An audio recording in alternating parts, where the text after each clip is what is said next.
Affirm कर करके थक गए हो, नहीं हो पा रहा है, टायर्ड हो गए हो, मैनिफेस्ट तो हो नहीं रहा, बस अब थकान होती है, मोनिका नहीं समझ आ रहा भाई, मन ही नहीं करता अफर्म करने का, है ना? तो वीडियो एंड तक देखना, एंड में खजाना है।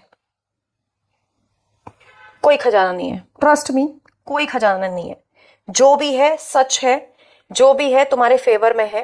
बस रिक्वेस्ट कर रही हूं वीडियो पूरी देख लेना, क्योंकि ये बोल के तो तुम जरूर देखोगे, है ना? कुछ लास्ट में मैंने छुपा रखा है, जैसे सब बोलते हैं। तो अब आज समझेंगे मैनिफेस्ट करने वाले और नहीं मैनिफेस्ट करने वालों में असली डिफरेंस क्या होता है। कॉपी पेन लेके बैठ जाना, समझना चाहते हो अपने माइंड को और ऐसे लोगों के माइंड को कि क्या वो अलग कर रहे हैं जो तुम नहीं कर रहे हो, या क्या तुम ऐसी मिस्टेक कर रहे हो जो वो नहीं कर रहे, है ना? तो तुमने देखा होगा, दो लोग सेम मैनिफेस्टेशन वीडियो देखते हैं, सेम अफर्मेशन बोलते हैं, एक का काम हो जाता है, दूसरा सालों तक अटका रहता है। रीजन क्या लगता है तुमको? उनकी किस्मत बड़ी अच्छी है, लिखवा के आए हैं क्या वो? Lucky people, lucky girl syndrome, lucky boy syndrome, क्या लगता है तुम्हें? पता रीजन क्या होता है? रीजन होता है उनका माइंड एक्टिव है। ऐसे तो एक्टिव तुम्हारा भी माइंड है, ऐसी बात नहीं है, देख रहे हो, सुन रहे हो, खा रहे हो, जीवन है, बट उनका माइंड अपनी मैनिफेस्टेशन के टुवर्ड्स बहुत क्लियर होता है, बहुत एक्टिव होता है ना? जैसे कुछ लोग वीडियो के कमेंट में ज़रूर लिखेंगे कि एक टाइम था, हम लोग मैनिफेस्टेशन सीख रहे थे, मेरी कुछ फ्रेंड्स थी, मैं जल्दी सीख गई, मेरी बड़ी बड़ी मैनिफेस्टेशन होने लगी और उनके सवाल उठने लगे कि मोनिका आप ऐसा क्या कर रहे हो? हमारी भी हो रही है बट बीच बीच में हम अटक जा रहे हैं। तो उन्होंने समझा कि क्या डिफरेंस है हम दोनों में, है ना? And by the God grace, by the their effort, they are manifesting too. अब दोनों टाइप के लोगों का माइंडसेट और क्लियर डिफरेंस समझते हैं।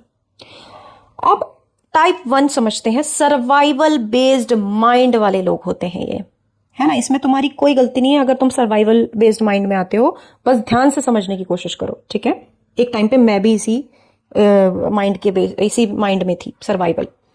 ये लोग मैनिफेस्ट नहीं कर पाते, इनका माइंड ऐसे चलता है, अगर नहीं हुआ तो टाइम निकल रहा है, एज निकल रही है, 2 हफ्ते बचे हैं, कुछ भी पड़ा नहीं है, उम्र निकली जा रही है, उसके अलावा तो मुझे कोई मिल ही नहीं पाएगा।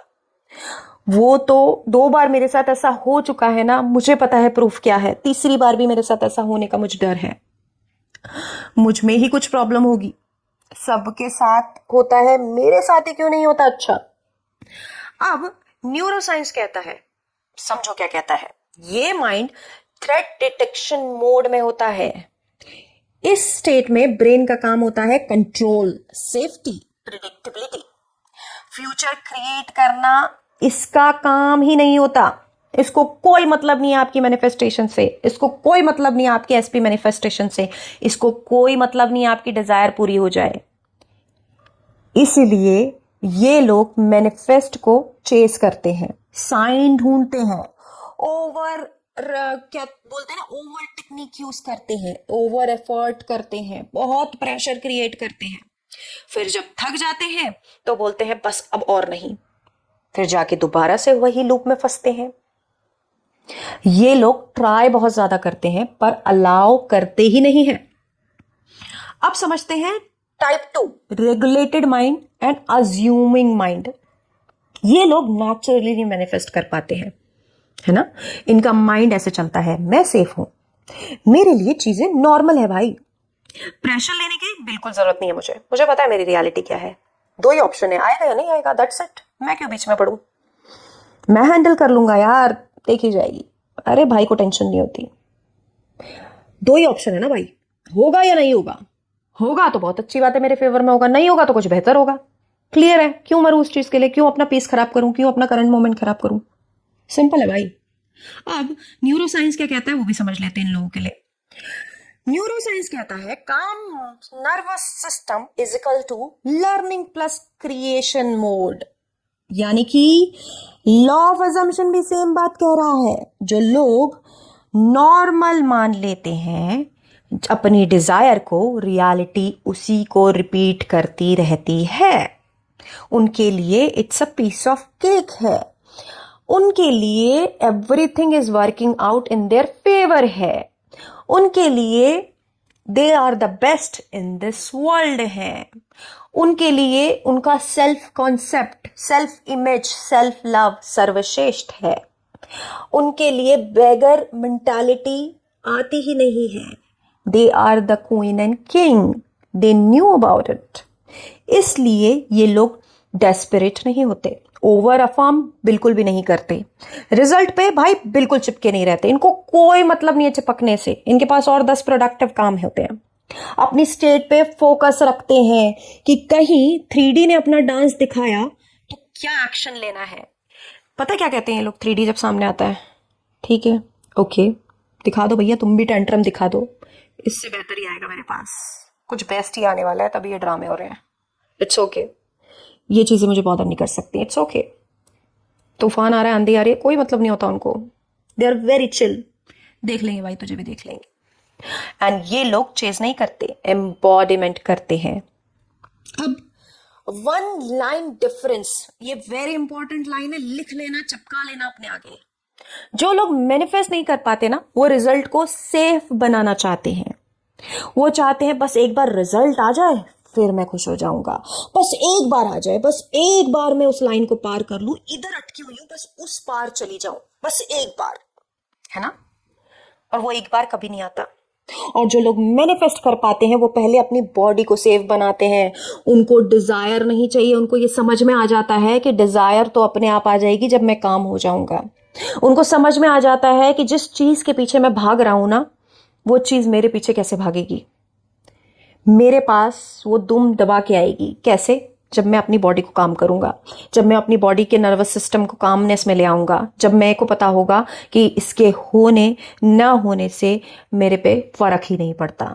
मुझे पता है अगर मैं ये चीज चाहता हूं तो वो सिर्फ और सिर्फ मेरी है, ना कोई घमंड, ना कोई ओवर एटीट्यूड, ना कोई over confident, just my assumption, I know that. Let's calm my body first, let's relax, right. तो अब रियलिटी चेक, एग्जाम हो, जॉब हो, एसपी हो, कुछ भी चीज हो, या पैसा ही क्यों ना हो, मनी। सर्वाइवल माइंड पता है क्या बोलेगा? अगर एग्जाम क्लियर नहीं हुआ तो सब खत्म, एसपी ने कमिटमेंट नहीं दी तो मेरा क्या होगा, मेरे साथ तो गलत हो जाएगा, मैं तो उसके बिना रह ही नहीं पाऊंगी, वो तो मुझे बहुत तड़पा रहा है, 7 साल जिंदगी की उसने मेरे साथ बिताया और आज ऐसे कह रहा है मूव ऑन करते हैं, उसके अलावा तो मुझे कोई मिल ही नहीं पाएगा, मैं नहीं जी पाऊंगी उसके बिना। वो डिसरिस्पेक्ट करता है तो क्या हो गया, मुझे प्यार तो करता है, मारता है तो क्या हो गया, मेरी रिस्पेक्ट तो करता है। कहाँ रिस्पेक्ट? हाँ प्यार तो करता है, चलो रिस्पेक्ट नहीं करता। बट रेगुलेटेड माइंड क्या कहता है? मैं काम रह के परफॉर्म करता हूं, मुझे पता है कि मेरी सेल्फ रिस्पेक्ट बहुत ऊपर है, मुझे पता है मैं खुद को प्यार करूंगा तो दुनिया मुझे प्यार करेगी, मुझे पता है I am the bloody master manifester, I am the creator of my life, I am the universe of my own karma। मैं जो भी कर्म कर रहा हूं वही मेरी रियलिटी क्रिएट कर रहे हैं। अब चूज मुझे करना है कि तरसना है, मरना है, अपने आप को गिराना है, या अपने आप को क्वीन और किंग बनाना है। It is in my hand, ball is in my basket right now, that is my confidence. Same exam, same syllabus, same life के struggle and difference mind, mind different है दोनों का, तो रिजल्ट भी different ही होगा दोस्तों, समझ गए। अब लास्ट लाइन बट बहुत पावरफुल है, ध्यान से सुनना। मैनिफेस्टेशन इंटेलिजेंस का गेम नहीं होता है, वो इंटेलिजेंट है, वो खूबसूरत है, उसके पास तो डिग्री है, उसके पास तो पैसा है, इसीलिए वो लाइफ में इतना आगे बढ़ रहा है, वो तो अमीर है इसलिए कर पा रहा है, उसके पास तो 4 गाड़ियां हैं, उसके तो पापा पीछे से छोड़ के गए हैं, उसके पास तो ये है, उसके पास तो वो है, ऐसा वैसा तैसा। ये नर्वस सिस्टम की मैच्योरिटी का गेम है। The more your nervous system will be calm, you will get what you want, right? Now, अगर तुम आइडेंटिफाई कर पा रहे हो कि तुम कौन सा माइंड यूज कर रहे हो, तो कमेंट करना जरूर, सर्वाइवल या रेगुलेटेड। इससे तुम्हारी आई ओपन होगी, जिससे कि तुम पहचान पाओगे कि अच्छा मोनिका ये गलती थी मेरी। एंड इस वीडियो को सेव कर लेना, ज़्यादा से ज़्यादा लोगों के साथ शेयर कर देना, मुझे फॉलो कर लेना, मुझे सब्सक्राइब कर लेना, बेल आइकन प्रेस कर देना, क्योंकि नेक्स्ट पार्ट में मैं सिखाऊंगी सर्वाइवल माइंड से रेगुलेटेड माइंड का शिफ्ट कैसे करते हैं। Thank you so much for watching. Please video समझ ना आए तो बार बार देखना, 10 बार देखना, लेकिन अब सर्वाइवल माइंड को रिमूव करने की तैयारी कर लो। Thank you.